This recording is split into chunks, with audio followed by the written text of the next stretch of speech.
Au départ, il s'agissait juste de quelques décorations de Noël sur sa façade. Mais d'année en année, Lionel Guillot, retraité, a transformé sa maison en véritable attraction pour le voisinage. Son hobby, la construction dans son jardin de ses chalets miniatures, 25 au total, représentant chacun un métier ancien. Voilà, donc cette année, la création 2011, donc c'est le sabotier, voilà. J'ai commencé déjà à faire le chalet déjà. Hein. Après ça, j'ai commencé à le meubler. Et après ça, on a fait l'automate. Voilà. Coût de chaque chalet environ 500 € et sur un travail patient et minutieux.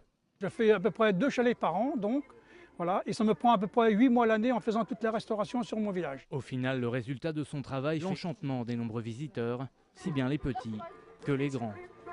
C'est joli. En fait, les personnages, de temps en temps, ils bougent. Nous, ça nous met vraiment dans l'ambiance des fêtes. Les personnes qui organisent ça sont très très courageux et c'est super chouette. Un spectacle dont l'accès est gratuit. Pour seule rémunération, Lionel Guillot se contente chaque année du sourire de ses jeunes visiteurs. S'il y a une rue que le Père Noël connaît bien, c'est celle du Taillandier. À Alonne, par chez Lionel, c'est la maison du Père Noël. Et son jardin, c'est carrément le village de Noël. Il y a 10 ans, cet ancien fondeur des usines Renault a construit un premier chalet miniature pour ses enfants. Aujourd'hui, c'est une vingtaine de maisons, boutiques, écoles, mairies et salles de bal, peuplées d'automates qui font briller les yeux des enfants et des grands. Merveilleux, ça éblouit les yeux. Heureusement qu'il y a des personnes, qui ont le courage de faire ce que le monsieur fait pour pouvoir voir les yeux des enfants pétiller comme ça pour la magie de Noël. C'est trop beau et c'est magnifique. Ouais. Au début, je mettais pas ma maison en visite et puis les gens ils sonnaient pour est-ce qu'on peut visiter. C'est pour ça que j'ai fait visiter ma maison. Comme ça, les gens sont contents puis moi aussi. Voilà. Ces chalets, Lionel y travaille 8 mois par an. Les fabriques d'instinct sans ni modèle, juste guidé par les battements de son cœur. Des fois je le fais, redéfais, et donc voilà. Parce que c'est beau de faire un chalet, mais après ça, quand vous créez un chalet, vous faites le métier. Après ça, il faut le meubler, il faut faire l'automate, donc il faut que tout va. Non, on ne s'arrête pas de toute façon. Hein. On améliore tout le temps. De toute façon, il y a toujours à améliorer. De toute façon, hein. Pour l'instant, j'ai des idées, mais bon, je les garde pour moi. C'est la surprise.